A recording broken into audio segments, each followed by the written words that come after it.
turned the corner, afraid of what the flashlight's beam might reveal. Suddenly, a roughly painted symbol of a torch glowed in the light. Behind it, hidden by a rock, sat a battered metal trunk. It was here for a reason, packed with supplies, batteries, flares, ammo, things you need to make it through the darkness of the night. Something left behind by someone who knew what I knew, and more.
Agent Nightingale didn't want to be in Bright Falls.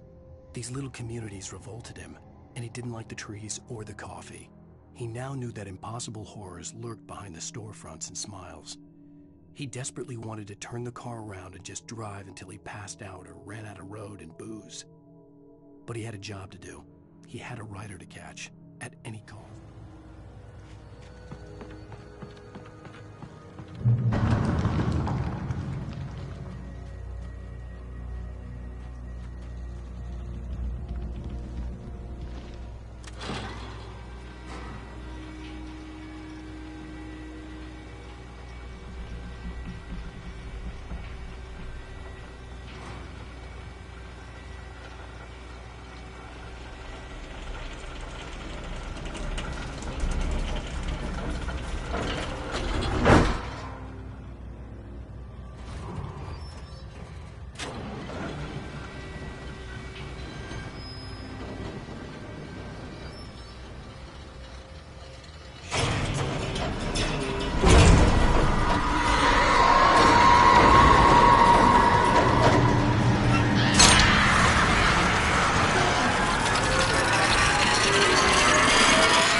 We gotta get moving. More of them coming.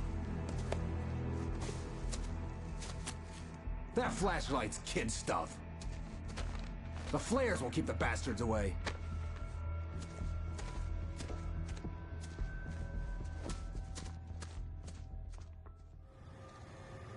You can see them too?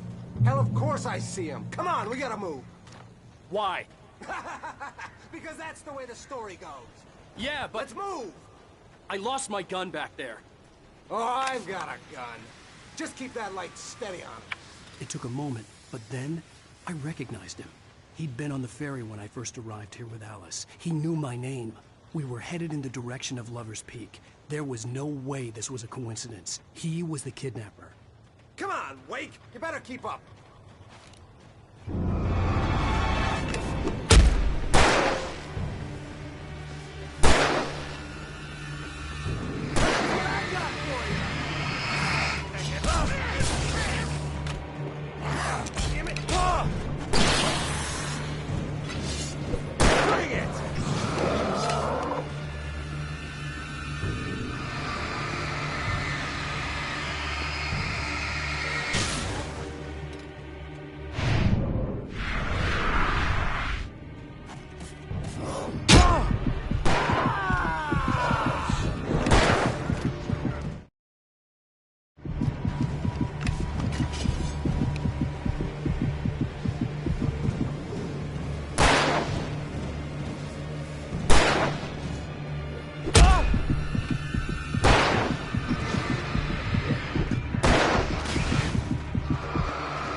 From the emergency box to hold them off while I get these boards off.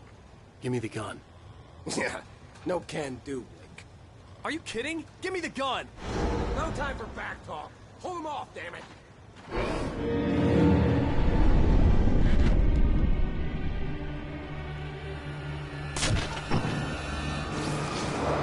Just a little longer. Scare them off.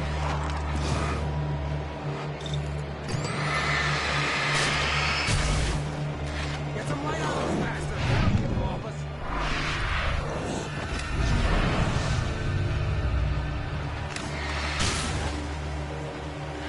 Just a little longer. I almost got it.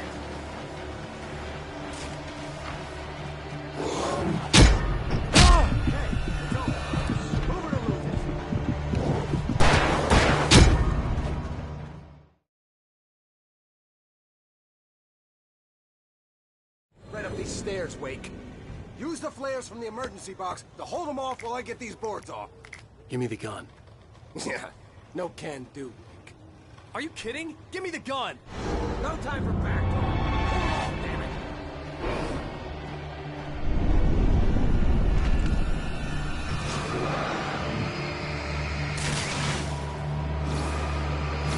A little longer. Scare it off.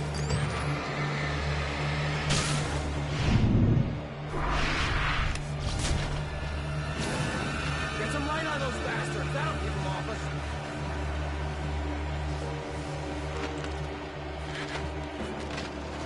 Just a little longer. I almost got it.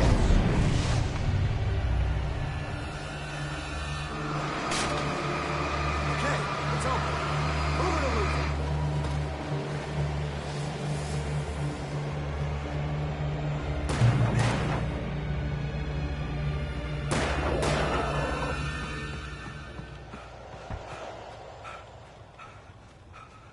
Better get ready. They'll be on us soon.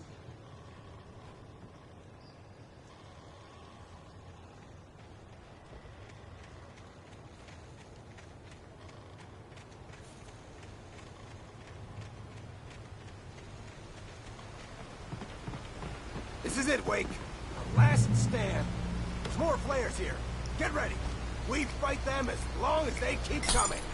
Give me the goddamn gun! They're coming! That's not how this goes. Get with the program, Wake.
Last stand. There's more flares here. Get ready. We fight them as long as they keep coming. Give me the goddamn gun! They're coming! That's not how this goes. Get with the program, Wake.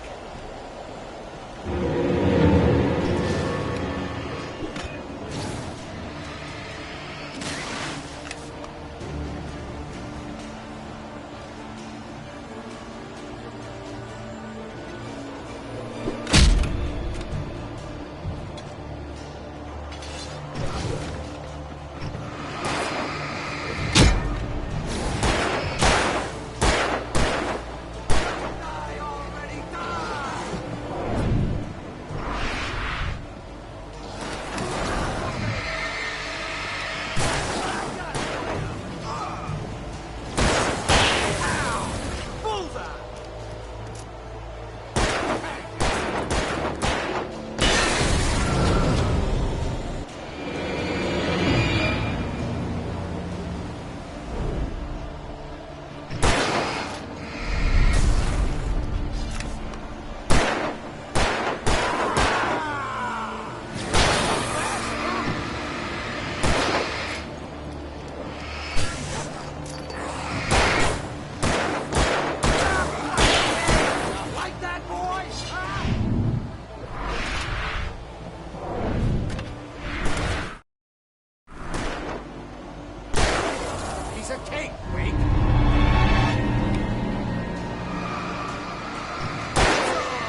Let's cut the act now.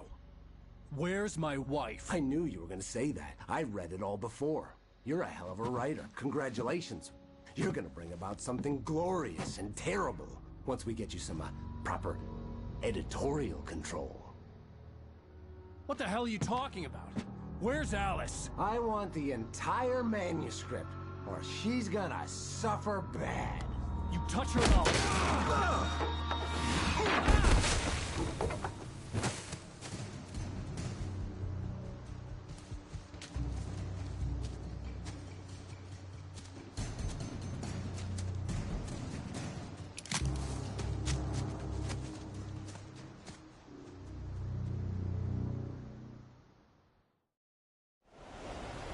You're gonna give me the manuscript, or you'll be sorry. No! Come back here! I swear I'll kill you if you hurt Alice! Do you hear me? Come back here! He had Alice, and he wanted the man.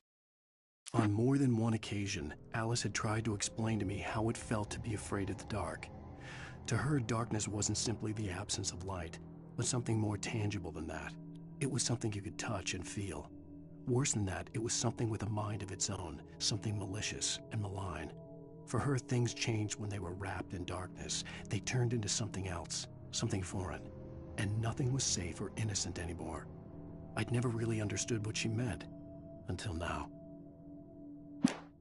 Because he thought it held some magical power, but I had no manuscript to give him. I had to get back to Barry and figure out my next move.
The night had been one desperate situation after another.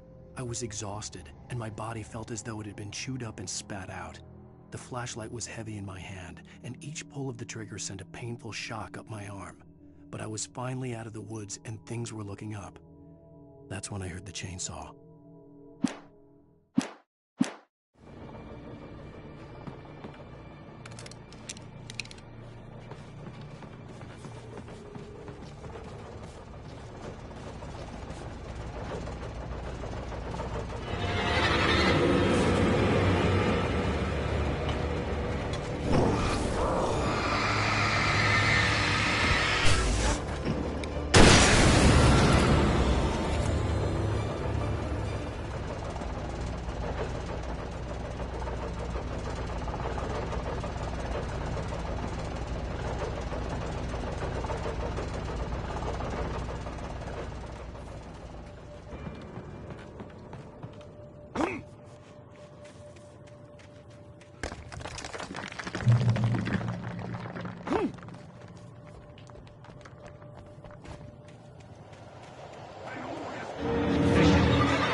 The logging site was a mess. The modular office had been pushed off the cliff. Deputy Thornton climbed up from the wreckage excited, breathing hard from the exertion. Nobody there. It's weird. Don't you think that's weird? Bored, Mulligan let out a mighty snort. Hell, it's always weird, Thornton. Just a question of sorting out what kind of weird it is this time around.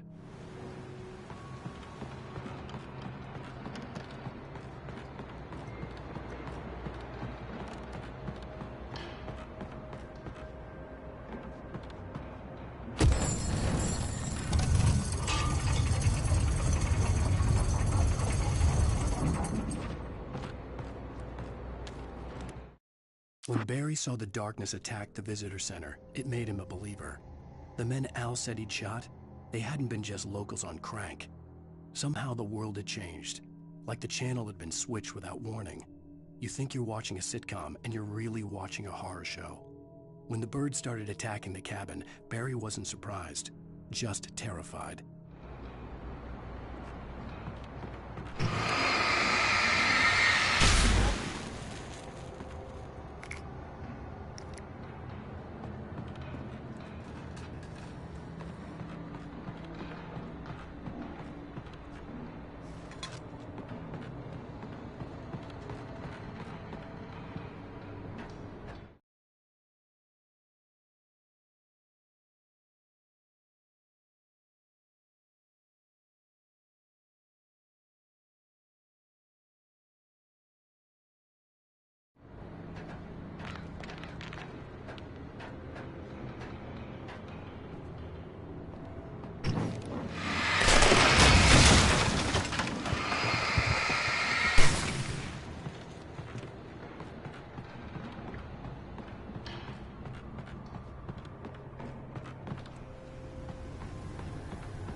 Be aware of Widowmakers!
occupation.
Hazardous occupation.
Barry? Ow! The porch is covered with birds. They've got old Hitchcock on me. Stay out of sight. I'm on my way. Don't open the door. What, am I crazy? Stay hidden. I'll be there soon. Just make sure you keep the lights on.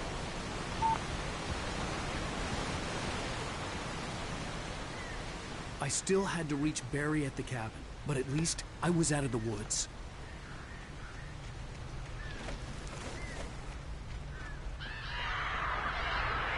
I'd have to get the car from the locked garage.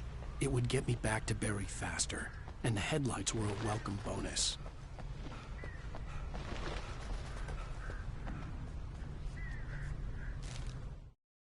The FBI agent's command froze me in place. I considered surrender. It was all falling apart anyway. I could give in, let someone else deal with it, but it felt all wrong. Call it instinct, his posture, the way he held the gun. He was no friend. Shots ringing in my ears, I leaped for the hole in the fence and stumbled into the darkness beyond.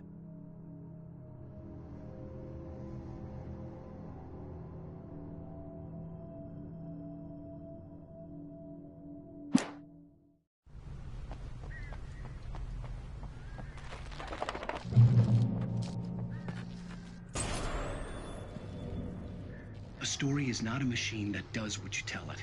A story is a beast with a life of its own. You can create it, shape it, but as the story grows, it starts wanting things of its own. Change one thing and you set off a chain reaction of events that spreads through the whole thing.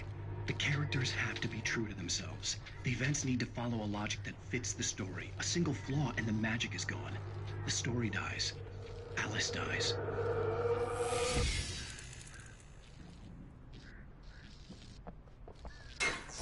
You can yourself.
The flare gun was probably the best weapon I could imagine against the dark things I was facing.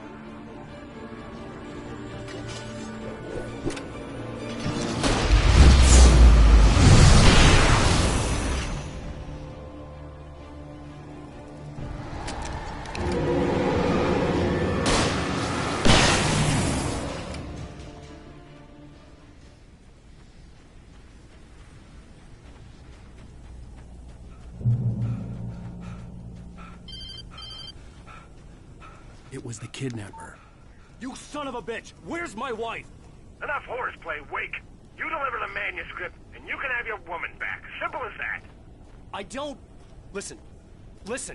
I'm gonna need time to finish it. I still need to write the ending. I need... a week. It's not done. I need a week. 2 days. The old Bright Falls coal mine is nearby. You can find it easy, city boy. The main building, there at noon. You bring the manuscript, you'll get your wife. If not, well, get me. Yes, I get you.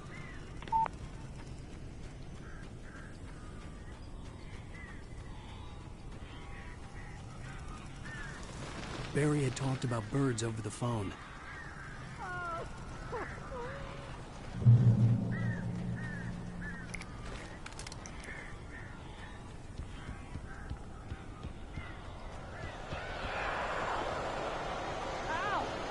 I am so glad you're here. A couple of them got in here before I walked the chip. This is adorable. These birds are weird.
gone!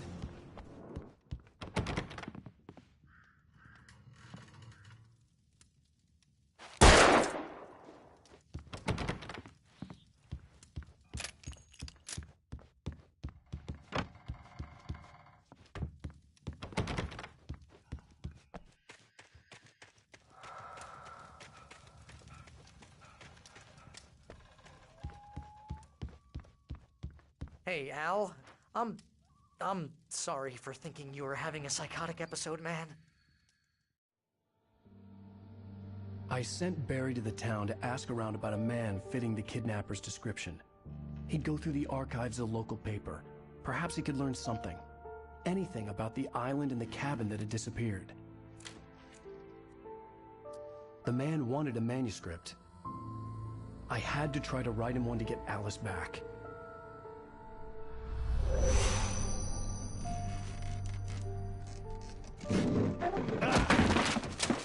For me, the supernatural had always been nothing but a metaphor for the human psyche, a tool to use in writing fiction.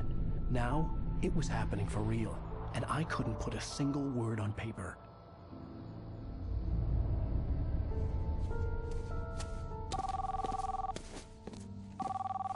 Barry Wheeler speaking. This is Rose. Rose? I found Mr. Wake's pages. Oh, you sweet, brilliant girl. Could you and Mr. Wake come get them? I live in the trailer park outside the town. We'll be there in less than an hour. Bye now. See you soon. Have a great day. Hope you come back soon. Welcome to the Oh Dear Diner. Good girl.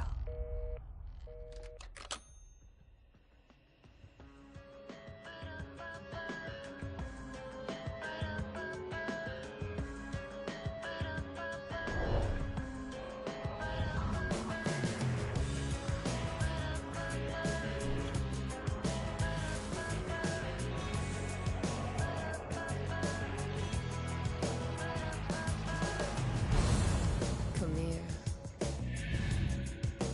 Pretty please, can you tell me where I am? You, won't you say something? Previously on Alan Wake, Alice has been kidnapped. Alan, please help me. Alice? You'll do exactly what I say if you ever want to see your wife again. I can't tell. How the hell did she get her hands on the manuscript anyway? I don't know. She's resourceful. I told you were too hard on her. Listen, I found out all sorts of interesting stuff while I was digging around. Yeah. Mr. Wake, it's Sheriff Breaker. We have an FBI agent here, Agent Nightingale. FBI? He's anxious to see you. You'd better come to the station. Okay, I'll be right over, Sheriff. Let's make this quick, huh? Help you folks? Name's Randolph. I'm the manager. We're looking for Rose. Works as a waitress down at the diner. Rose, sure. Nice girl. Who wants to know? I'm Alan Wake. The writer, huh? I heard on the radio you were visiting. Well, I'll show you her trailer. That Rose, she's a nice girl. Always pays her rent on time. As I was saying, Al, I found all sorts of weird stuff from the local newspaper's archives. This place is crazy. Disappearances, mysterious deaths, urban legends come true, and, get this, most of this stuff takes place around Cauldron Lake. Well, you ain't wrong, mister. The Indians thought the lake was a doorway to the underworld. I'm the God-fearing type myself. I don't hold with that sort of thing. Yeah, okay. Anyway, there was an island there owned by a guy called Thomas Zane. Now, some of the articles I found about him make him out to be a famous writer, but I ran a bunch of searches, couldn't find a single thing he wrote. Zane was heavily into diving, so much so that the place came to be called Diver's Isle. But the volcano under the lake erupted in 1970, and Zane went down with the island.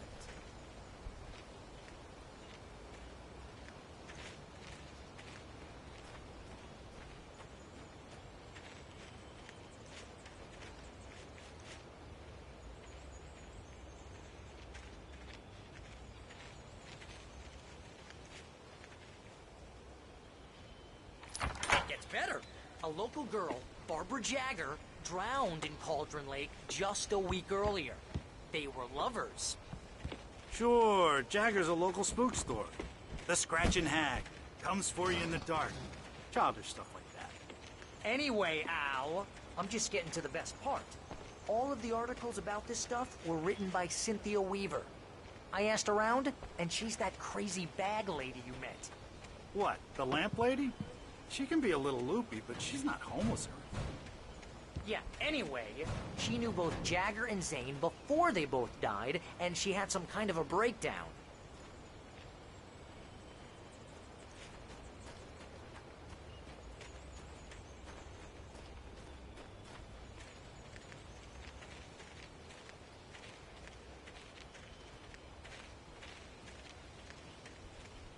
Well, mister, This here's Rose's trailer.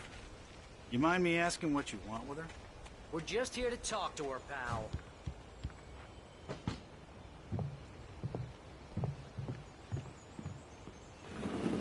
Welcome to... Oh dear, Mr. Wake. I'm so glad you're here. Rose, you have my manuscript? Oh. Oh yes. Yes.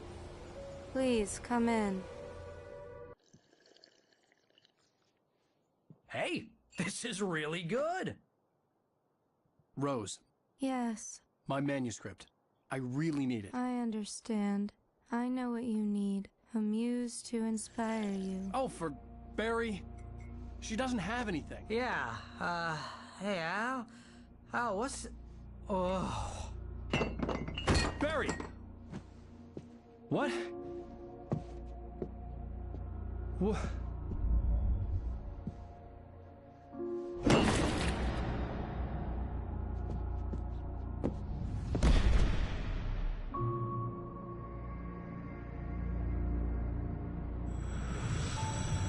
It's coming for you, hiding in my barber's skin. I'm too weak to stop it. You must turn the lights on. I promised I'd come visit you and your lovely wife.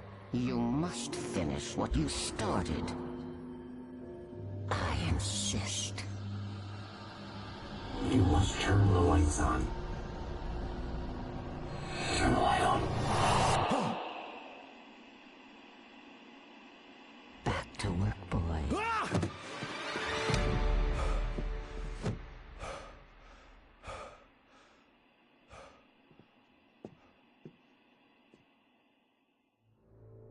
I felt nauseous, hungover. Only anger kept me going. I can't tell reality from dream anymore, but it seems I have an imaginary editor to help me. She's an old woman in a funeral dress. I call her Barbara Jagger. She's very strict. I'm writing faster and faster. My manuscript is being heavily revised. The edits are getting very aggressive, and each day there's less of me and more of her. I hate it, but I know she's right. She promises me I can save Alice this way. She knows more of this than I do. About the complex incantation I'm attempting.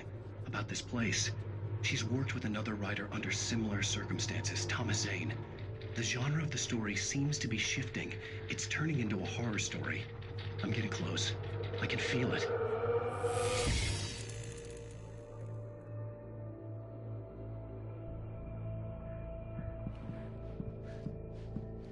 Rose took a day from me. I had less than 12 hours left to meet the kidnapper. All I could do was get Barry into the car, work something out once I got on the road. Welcome to the Oh Dear Diner. What can I get you today? Coffee? I couldn't work up much hate for Rose. Something had used her to get to me and left its mark. First refill is free. My gun and flashlight were gone. I'd have to find a way to get Barry into the car. Mr. Randolph liked Rose. That little smile she had. How she was still sweet when life had tried so hard to make her bitter. It wasn't any of his business what she did in her trailer. But those strangers, the writer and his smart-ass sidekick, looked like trouble. And they'd been in there for hours, way past her normal bedtime.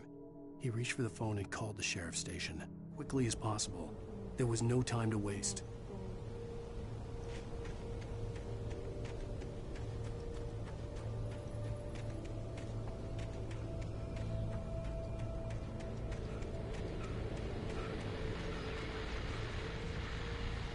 I just stepped outside to catch a breath of fresh air. Let me tell you, the weather's getting heavy. Nights like this make me especially glad I'm here talking to you and not home in bed. Once the weather takes a turn like this, I can't sleep at all. It's all tangled bed sheets and dark thoughts, punctuated by the occasional plunge into nightmare. Is it just me? Well, perhaps it is. But I hope I can make the night a little bit easier to get through. Caller, you're on KBF FM. Hey, Pat, it's Walt Snyder. What's on your mind, Walt? Well, I ain't the way you are, but, well, I can't sleep either, you know? I just been staring out the window here, trying to make sense of it all, but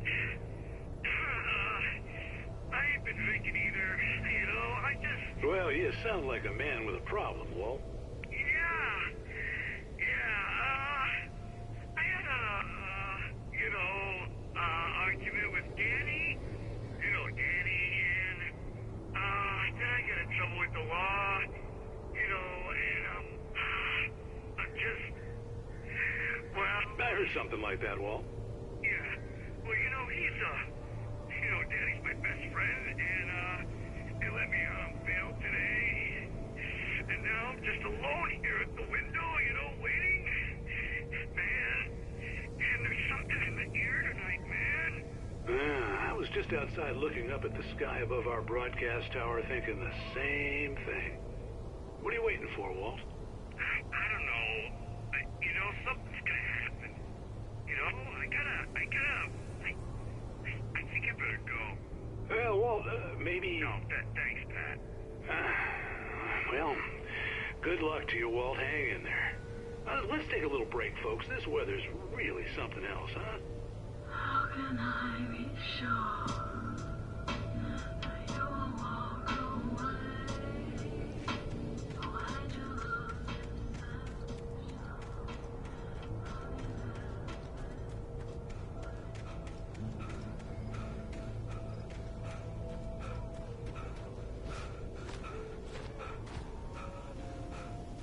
Oh, you're gonna get it now. God knows what you've done to that poor girl. This is Agent Nightingale, FBI! Get him up, Hemingway! You're under arrest! You move a muscle, I'll unload right in your goddamn face!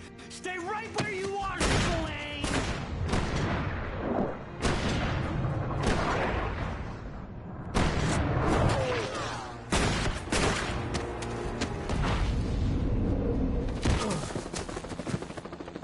What are? I'm standing right here, you goddamn maniac!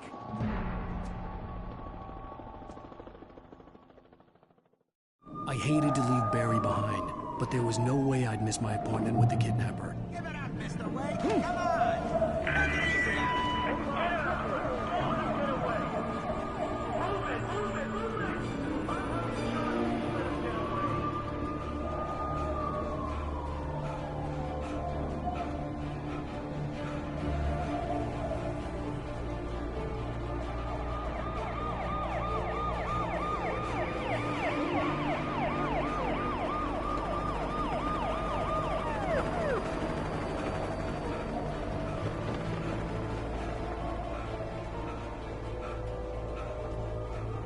There he is!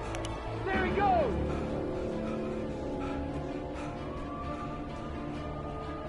Okay, men, keep your eyes peeled. He's gonna try to make it through here. Oh, damn.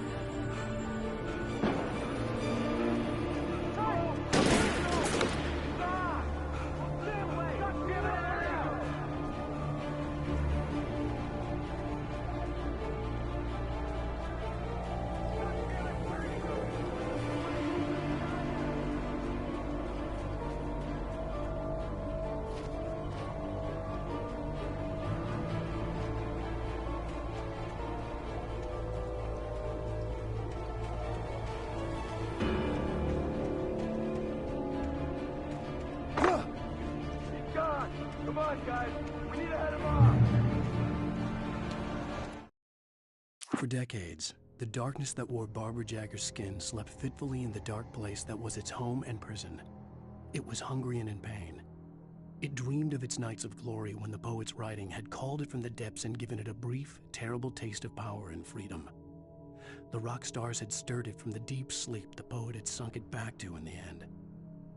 When it sensed the writer on the ferry, it opened its eyes.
This horror was everywhere I went, circling me. The cops didn't stand a chance. They were after a writer, not a monster.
This is James. Mulligan, Thornton, come in. Over. Thornton here. James, we got both Wheeler and Rose in custody. They didn't put up a fight or anything. But hey, what you... Come on. Sit down and give me that. James, Mulligan here. Over. Go ahead, Mulligan. Over. We got Wheeler and Rose here. Wheeler's drunk or hopped up on something. Speaking of which, that Fed had a pretty distinctive whiff of Otis Scotch about him, if you know what I mean. Over. I don't have anything on that, Deputy Mulligan. Over. Well, whatever. Anyway, Rose is just being plain weird here. You better get Doc in to take a look at both of them. Over. Gotcha. You better get them here quickly. The, Fed's gonna want to interview Wheeler. Over. Oh, yeah, I bet he does. Looks like they have a lot in common. Mulligan out.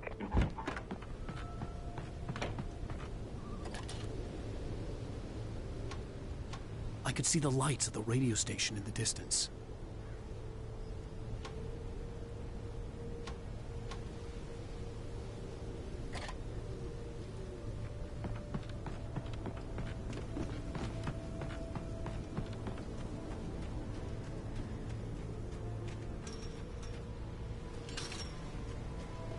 I imagined that the broadcast tower in the distance was part of the local radio station. Maine seemed like a decent guy. Perhaps he could give me directions to the coal mine.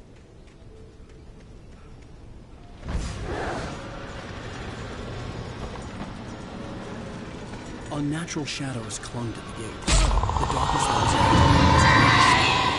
I wouldn't get through without a light.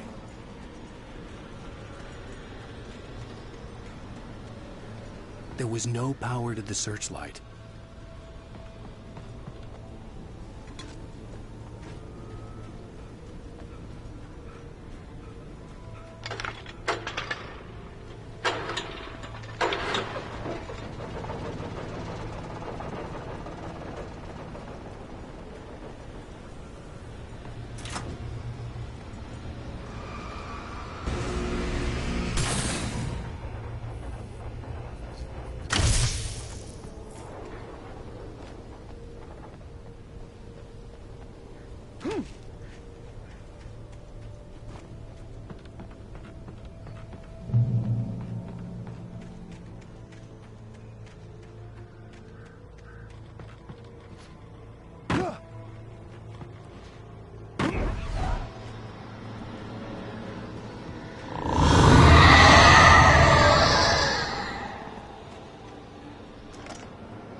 It took me a moment to recognize the flashbang grenades. They were an ideal weapon for my situation. Team 1, come in. Over.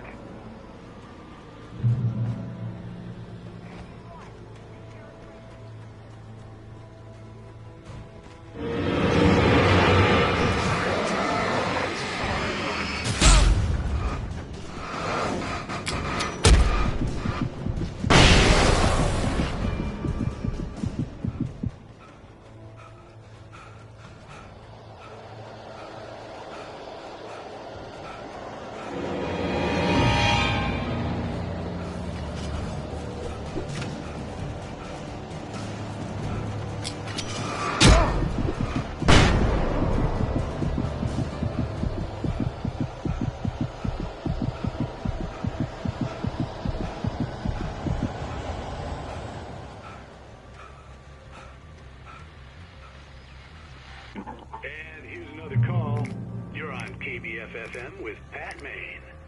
It's Milt Peabody, Pat. What's on your mind, Milt? Well, I live near the trailer park, Pat, and there's a big ruckus going on over there. Well, that's just up the road from me, too. What's going on, do you know? I don't know, but there's a bunch of police cars there, lots of sirens, helicopters buzzing around, and I think I heard some gunshots. Gunshots? Yes, sir, like from a pistol. So can you find out what's going on? Because it's just next door and they're popping off guns there. They're still shooting? No, it was maybe 10, 15 minutes ago. It sounds serious, Pat. I'm telling you, it don't sound like no party. Well, I'm certainly going to give the station a call, Milt. Okay. You'll hear it here as soon as I hear from them. Okay, thanks.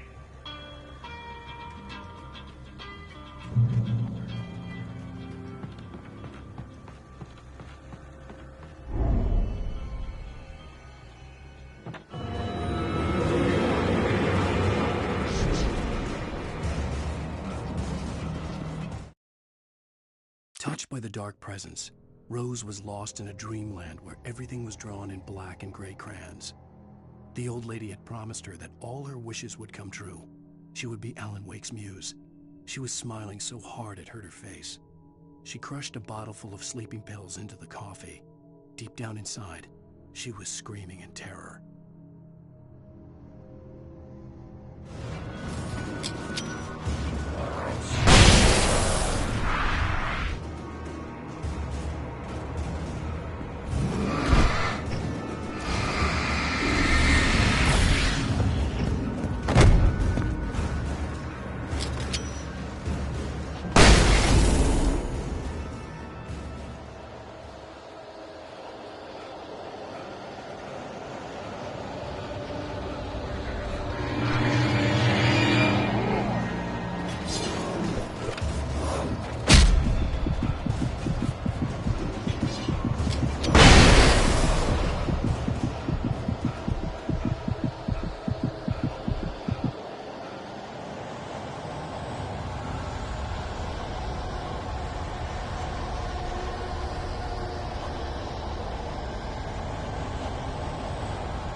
I hoped Maine could lend me a car to get to the coal mine.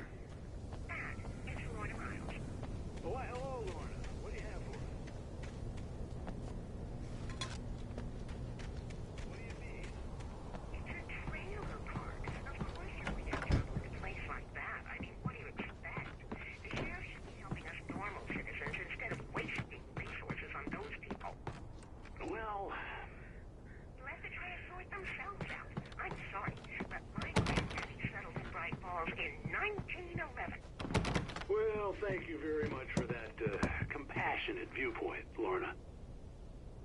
Oh, here's a little surprise. The famous writer Alan Wake just walked in. Folks, I'm going to see if I can talk him into an interview. Come on in, Mr. Wake. Oh, I'm so glad you could find the time to do this, Mr. Wake. Nowhere to run now, Dan Brown. You back away from me. Don't hurt. Whoa. Everyone calm down. Put the gun down. We're all friends here, right? Cool your jets, Nightingale. We got him. Judas Priest! What the hell's the matter with you? There's a civilian in there.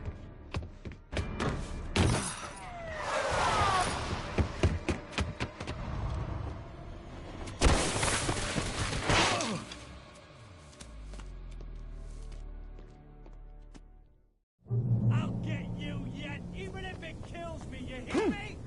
You hear me, H.P. Lovecraft? I had fallen off so many cliffs it was ridiculous. That's what you get for naming a book The Sudden Stop. It was probably good I hadn't had the chance to tell Maine where I was going. Nightingale stared through the broken studio window into the dark woods. He turned around, started to walk out, but Maine grabbed his arm. "Young man, you almost shot me. You don't shoot off rounds at people like that. What's the matter with you?" Nightingale shook his arm free, marched out. His cheeks burned with rage and humiliation. I'd have to lose the cops and find my own way to the mine.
There was no sensible reason for the power company work lights to be here.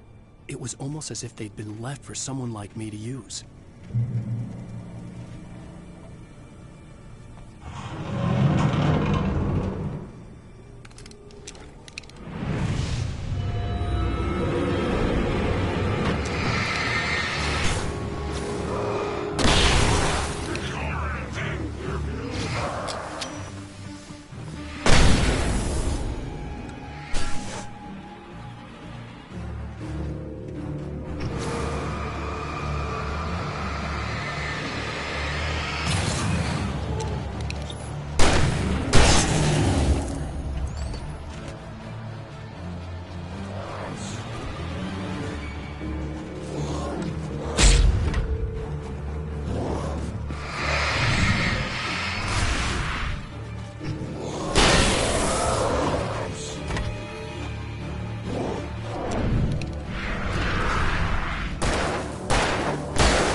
Hello?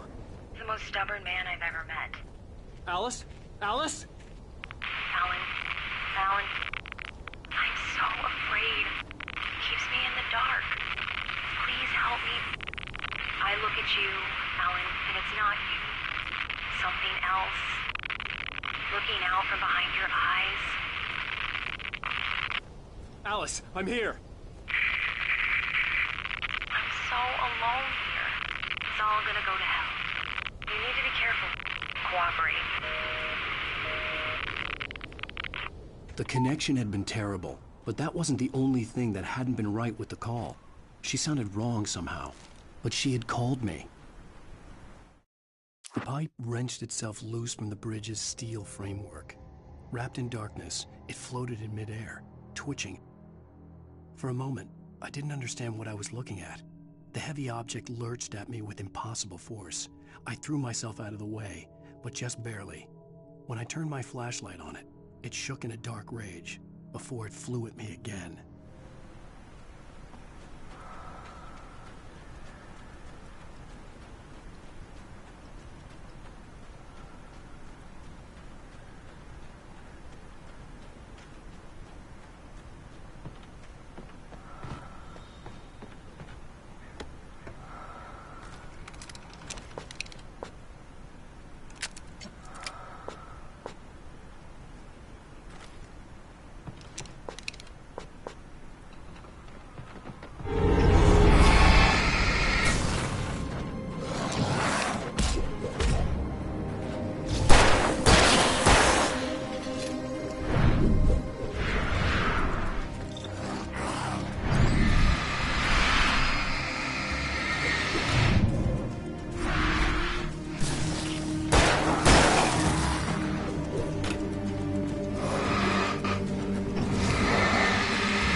I could see a railway bridge up ahead, and a warehouse of some sort on the opposite shore.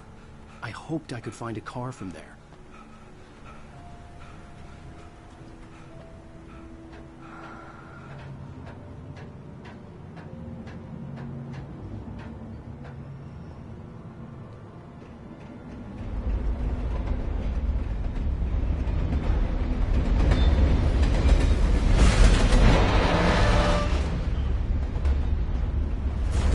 That was pursuing me was growing stronger, and it was taking over everything in its path.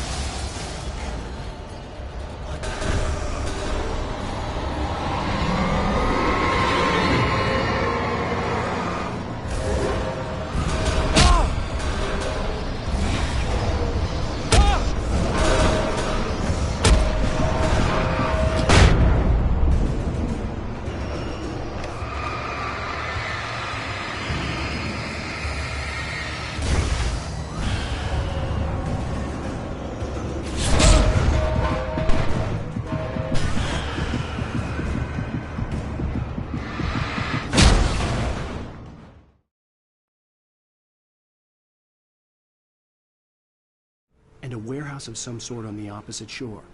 I hoped I could find a car from there.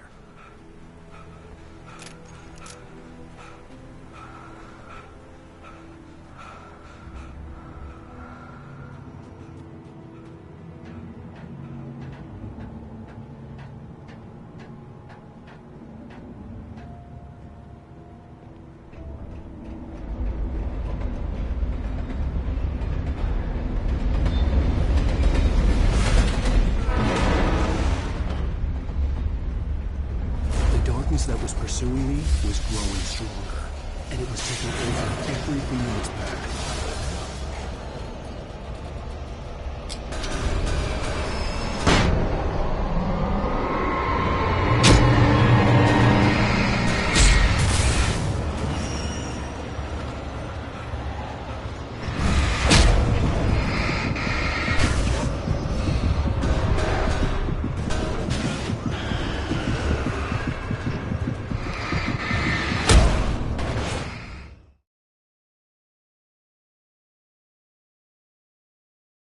and a warehouse of some sort on the opposite shore. I hoped I could find a car from there.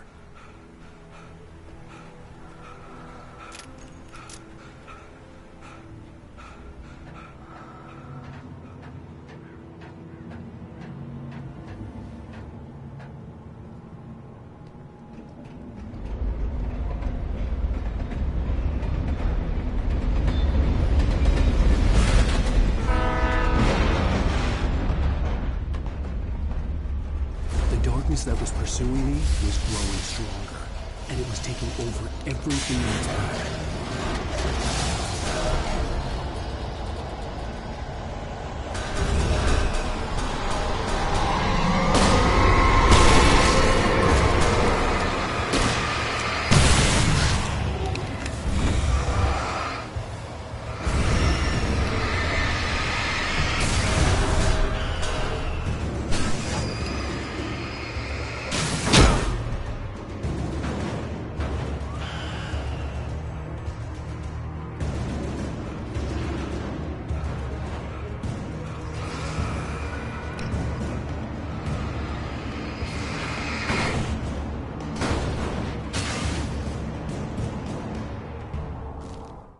I slammed the door shut right in his smug face.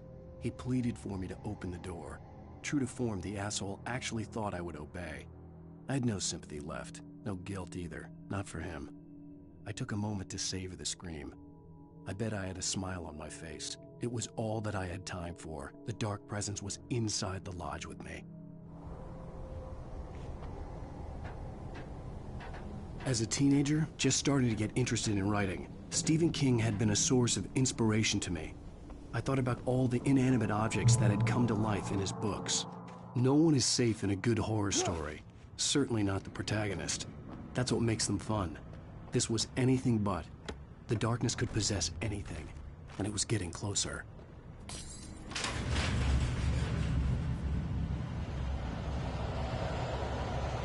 Did you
take the facts of our existence for granted, unaware that they are merely a thin veneer of desperate self-delusion covering a vast cosmos of madness and horror. All too often, the stars are right. In Night Springs. Tonight's episode, a family occasion. journalist Alvin Derlis' trip to study the local customs of an insular community in Night Springs has been less than successful. Until tonight. Well, I'm glad you changed your minds about this. Ancient customs, local mythology. My editor loves this kind of stuff. Well, Mr. Derlith, we don't want to feel like we're on exhibition. But you have demonstrated the seriousness of your intent. Oh, I am serious. Really, just do your thing. I'll stay out of your way and observe. Actually, I thought you could assist us. I'm afraid we are a man short. It would provide you with an intimate perspective. Could I really? Of course, Mr. Derlith. Well, I guess that's the least I... What would I have to do? Oh, here. Let me show you with a kiss.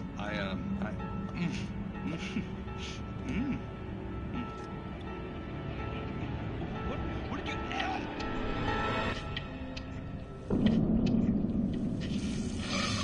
Oh, Mr. Derlith, you have well pleased Nixie Perka, the dweller in flesh. Your body shall host 1,000 young, and all shall be glory.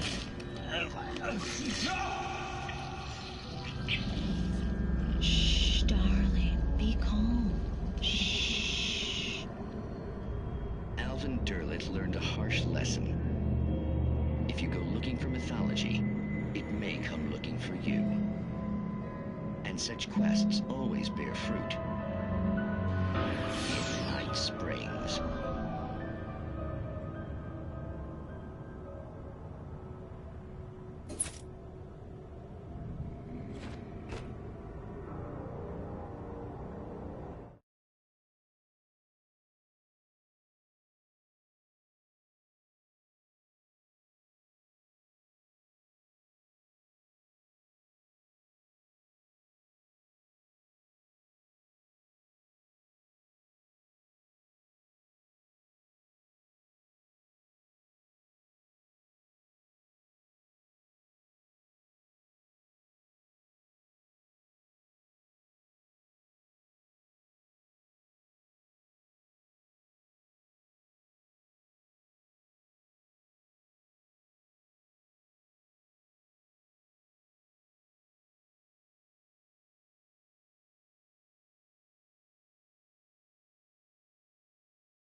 I had never been this glad to see the sunrise. I had a couple of hours to get to the coal mine.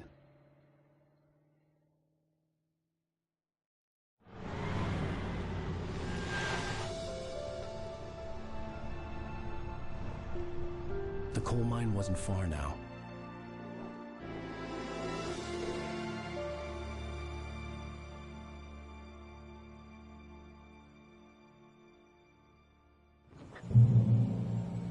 Today, I would meet the kidnapper, and he would give me Alice. I wouldn't give him any other choice. A drowning man will clutch at a straw.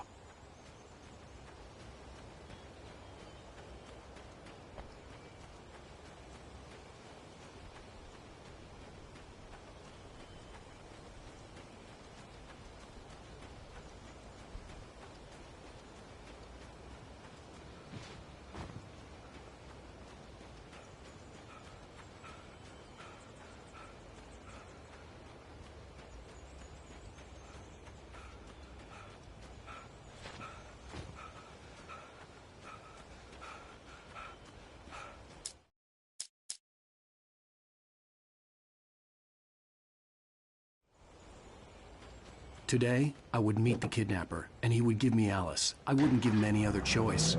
A drowning man will clutch at a straw. Little by little, without realizing it, I'd come to believe that the story in the manuscript was coming true.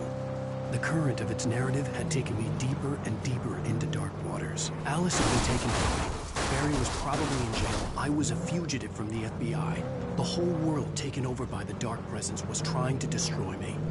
It all felt real, but it matched a textbook case of insanity.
This is Pat Maine, and you're listening to KBF-FM. Folks, I want to apologize for kind of abandoning you to that looping music track last night, but I was detained.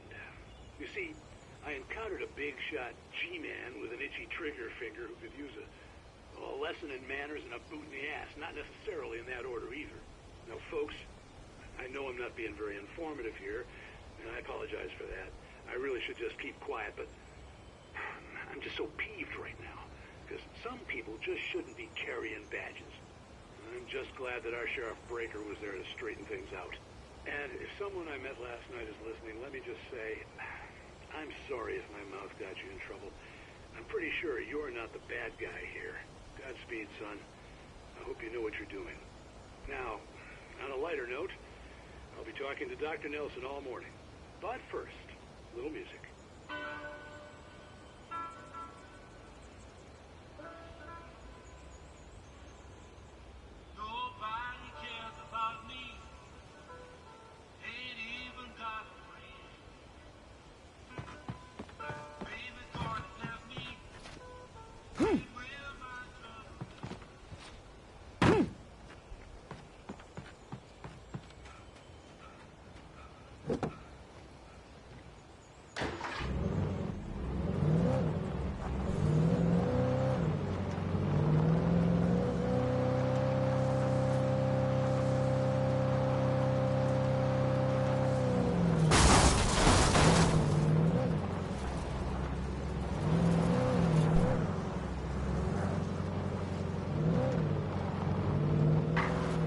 was early. I was supposed to meet the kidnapper at noon in the main building. The coal mine was quiet. It was a museum now.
For Mott, spying on the writer on the ferry had been a disappointment. His boss had made Wake out to be something special, but Mott hadn't been impressed. He'd gotten a good long look at the wife, though, and he liked what he saw. Mott had fantasized about goading Wake into a fight, but it hadn't happened. Still, he'd get his chance to see if the writer had anything in him. He'd been promised as much.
I was early. I was supposed to meet the kidnapper at noon in the main building. The coal mine was quiet. It was a museum now.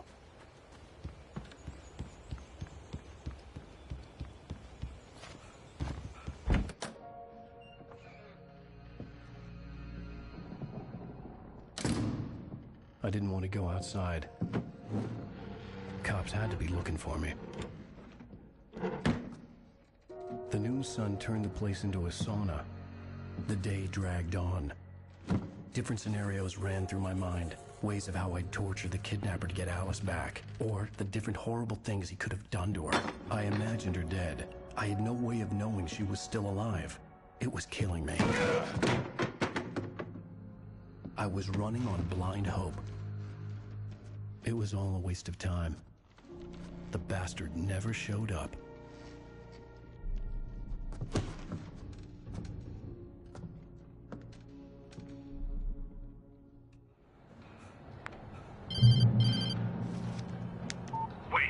Where the hell are you? Change of plans.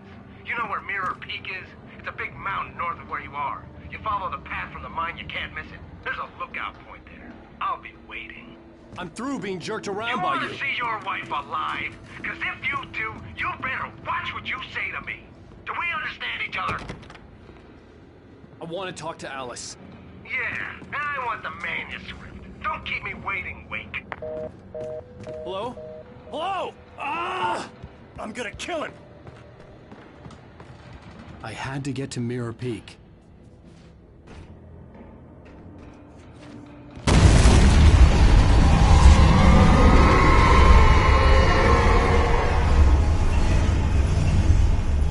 was close, maybe closer than ever before.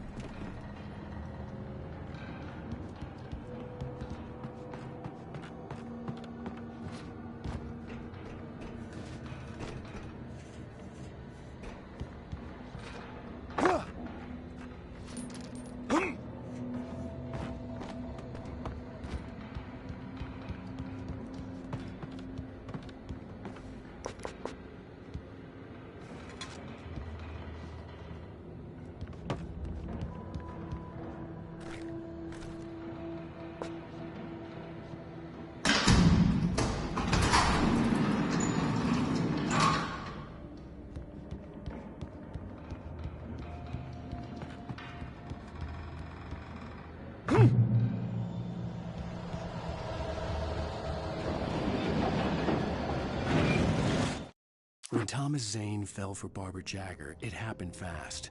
She was young, vibrant, and beautiful, full of life. He had never been a very happy man, and without any seeming effort, she had changed all that. Zane felt good for the first time in his life. Everything she did was another piece of a jigsaw puzzle he hadn't even known he'd been missing. And best of all, she made the words flow, strong and sharp. She was his muse.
Go through the building. I had to find a way to avoid electrocution.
Some of the Taken retained echoes of their former selves, but these were just the nerve twitches of a dead thing. Nothing remained but a shell covered and filled with darkness. In most cases, these puppets were enough for the purposes of the Dark Presence. But for anything more elaborate, as with the writer, it was different. It needed his mind. And so rather than taking him over completely, it merely touched him.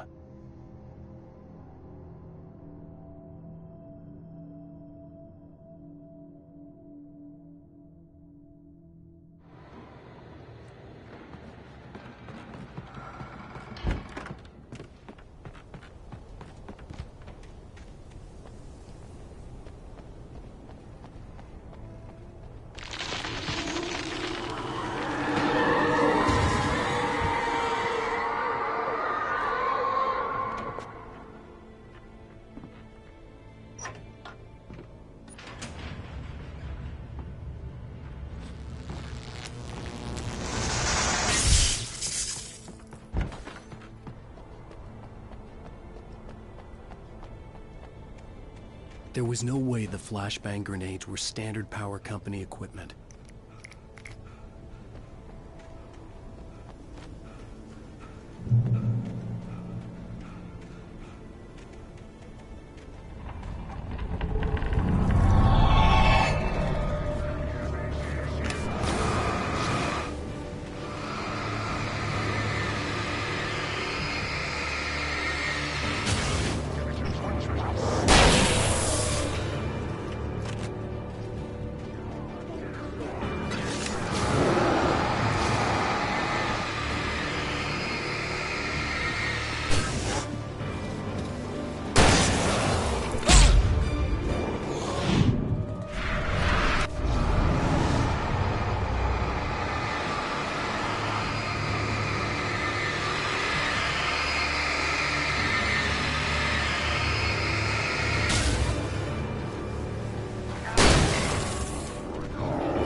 I stared through the bars of the jail cell. Barry stood behind me, swaying on his feet, looking as ill as I felt. Agent Nightingale stood on the other side of the bars with Sheriff Breaker. Nightingale had a stack of manuscript pages in his hand. He seemed unhinged as he gloated. "Well, I've got you now, Raymond Chandler. It's all here. All the evidence, including conspiracy to murder a federal agent."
I had no real plan. I was going to give the kidnapper all the manuscript pages I had for Alice. If that wasn't enough, I'd hold him at gunpoint and make him talk.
The dark presence was moving ahead of me in the same direction I was going. A cold feeling settled itself in the pit of my stomach. Was it going for Alice? The graveyard shift may cause cancer.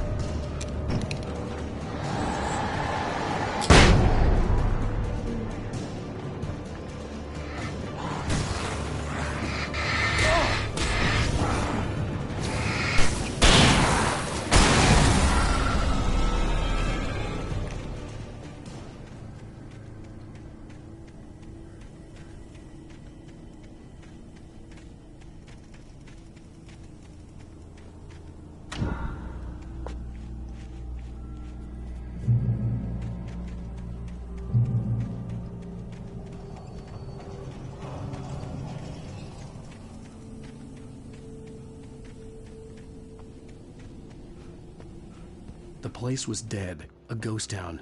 Had been for decades, maybe a century.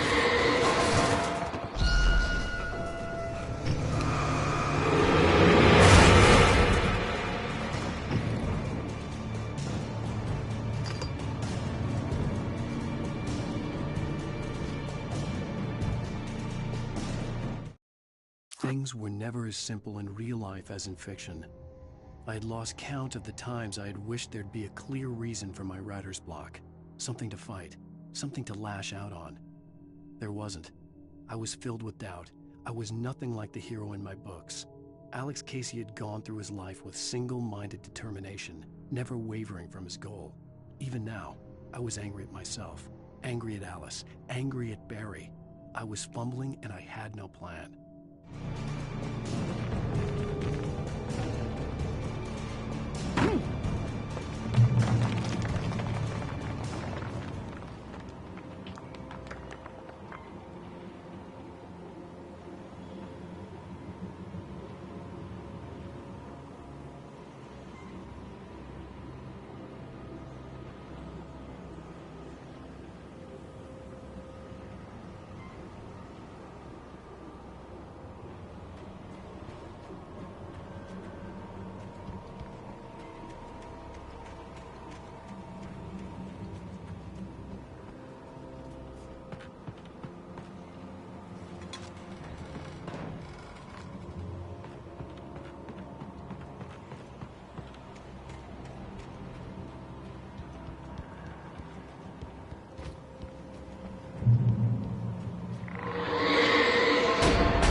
Anything outside of writing is a struggle.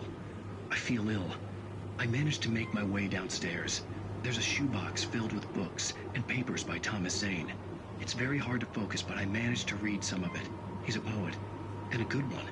He writes of muses and creators summoning fabulous things from a magic lake, using his powers to shape the world of a realm of gods and dreams and demons, dark things that wait for a chance to slip through, wearing the flesh of men as disguise. Zane writes about himself, his girlfriend being taken over by a dark presence, about growing scared of the lake. Zane believes it's a mirror to the gaping void of darkness above, where some Lovecraftian presence lurks. I crawl back upstairs. I'll borrow these things for my story. They ring true. They fit.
The kidnapper had sent me a text.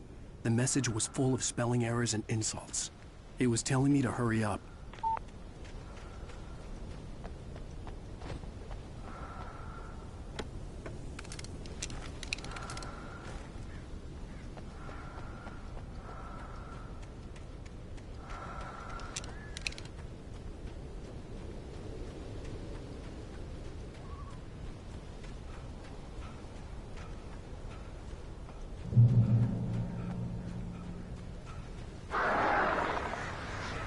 Birds.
Without warning, the headache stabbed at my brain.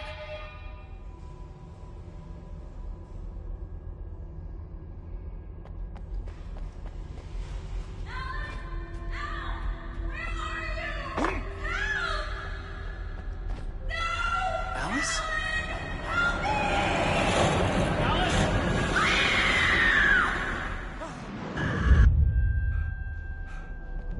I'm losing it. I gotta get out of here.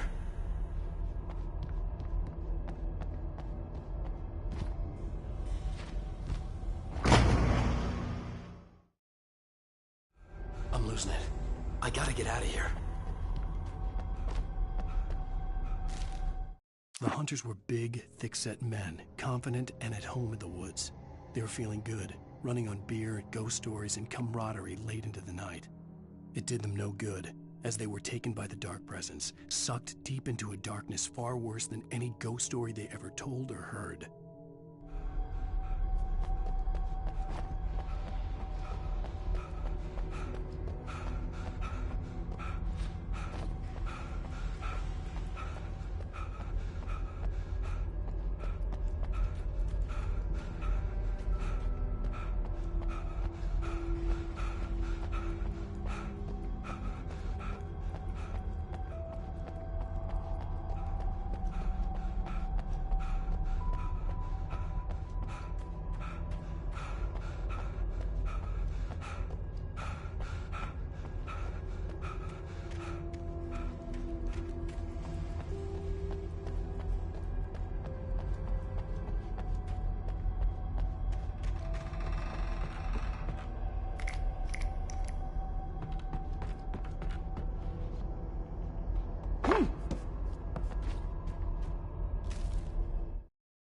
Even behind the closed doors and curtains of his grimy room at the Majestic, the local motel, Nightingale could feel the locals' eyes on him, the unrelenting pressure of their judgment.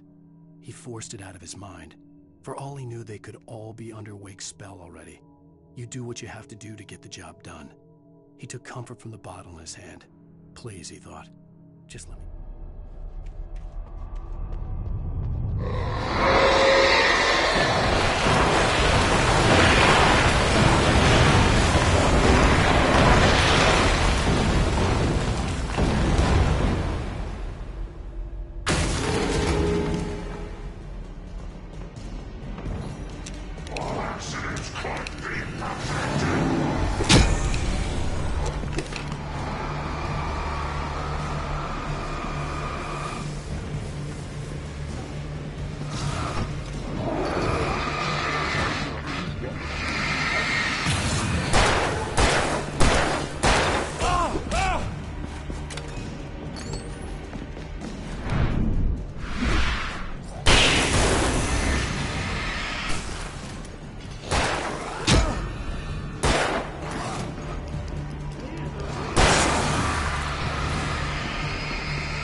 I'd have to make my way up this mineshaft in order to go on.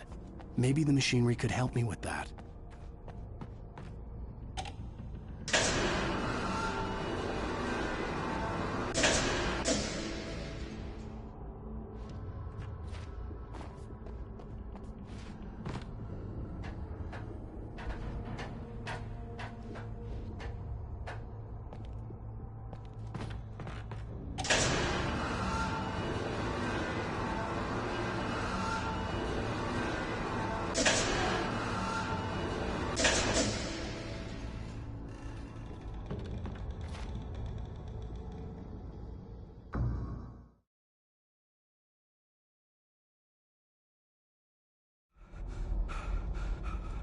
I'd have to make my way up this mineshaft in order to go on. Maybe the machinery could help me with that.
Lightning flashed behind the windows of Cauldron Lake Lodge. Tor Anderson laughed and held the steel hammer above his head. Nurse Sinclair was trying to calm him down without success. Tor grinned madly and shouted, "My hammer's up. Here's a friendly poke from Molnir, wench." He brought the hammer down with all his might on Sinclair's head. "We're on a comeback tour, baby."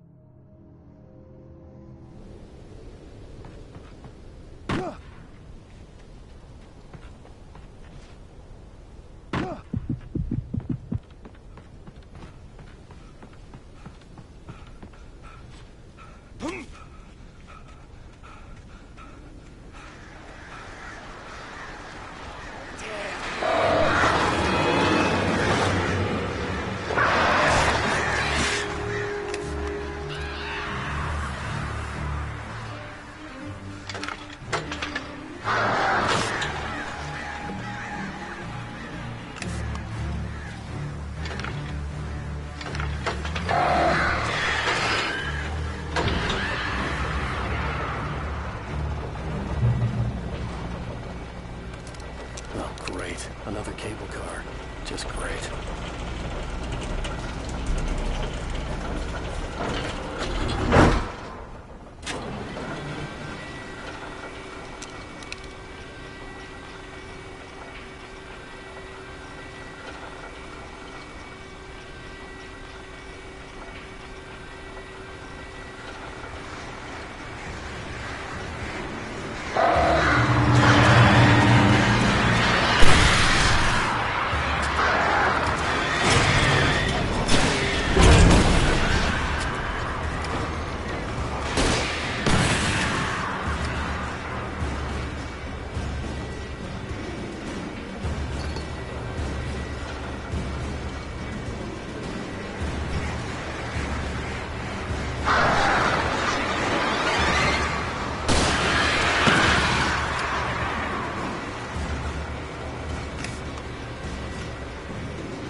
Maud had checked all of Stucky's rental cabins.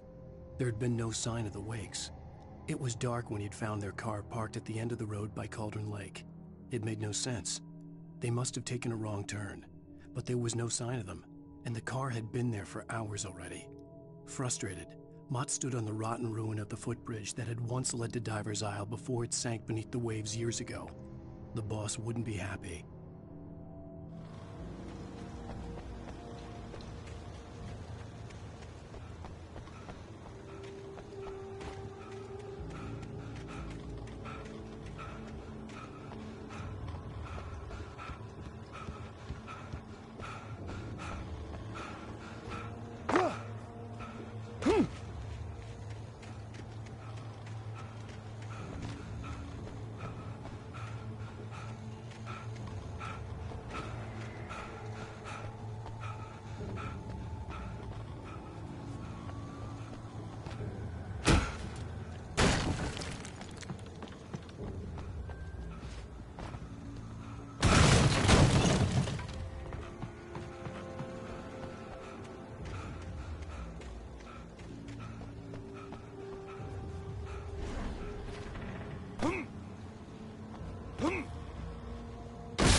I could see Cauldron Lake. I thought I could make out the spot where the island and the cabin had been. There was a light near it. It had to be a boat.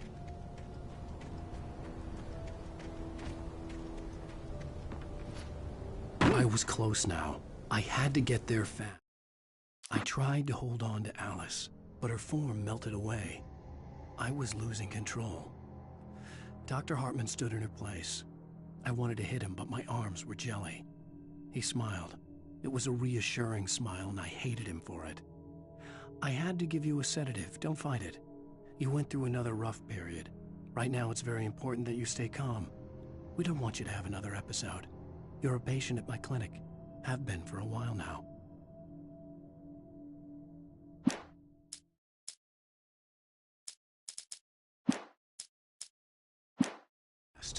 I dreaded what I would find.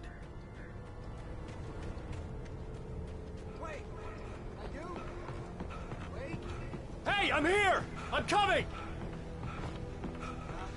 No! Get away! Sorry. Please, lady. The boss didn't know who he was messing with. I didn't know. I swear, I didn't know. We don't have his wife.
Previously on Alan Wake. I'm hunted by the law. Sheriff, Wake's running. I'm giving chase. Are you seriously telling me that writer just took out my deputies? A thriller I supposedly wrote is coming true. The genre of the story seems to be shifting. It's turning into a horror story. I was told that Alice had been kidnapped, but that was a lie. We don't have his wife. We don't know where she is. Her purported kidnapper was eaten up by the dark presence before it attacked me.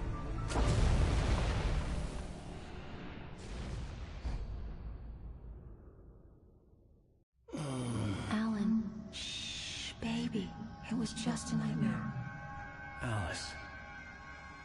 There you go, Alan. Hartman. I fell. I had to give you a sedative. Don't fight it. You went through another rough period. What? Right now, it's very important that you stay calm. We don't want you to have another episode. You're a patient at my clinic. Have been for a while now.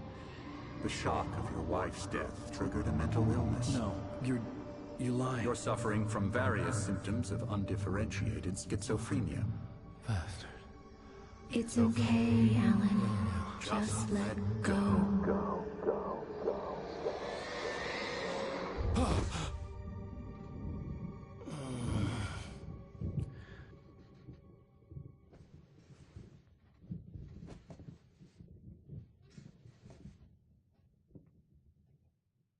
I felt groggy. Whatever Hartman had bumped in me was making me numb. I felt like this was happening to someone else. Someone I was watching on television. I couldn't think. Couldn't focus. The door was locked. I was a prisoner here. There were only empty sheets of paper here. No manuscript pages.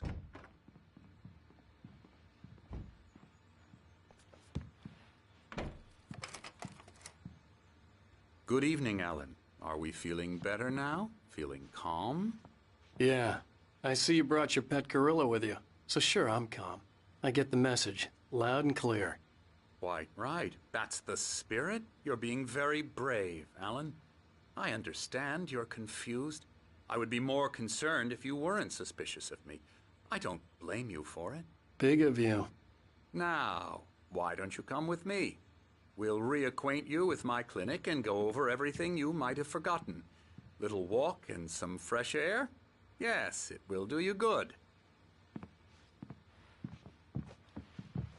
This corridor is for patients. Most of them aren't here right now. Jack took them out for a fishing trip, except for the ones who are particularly vulnerable, of course.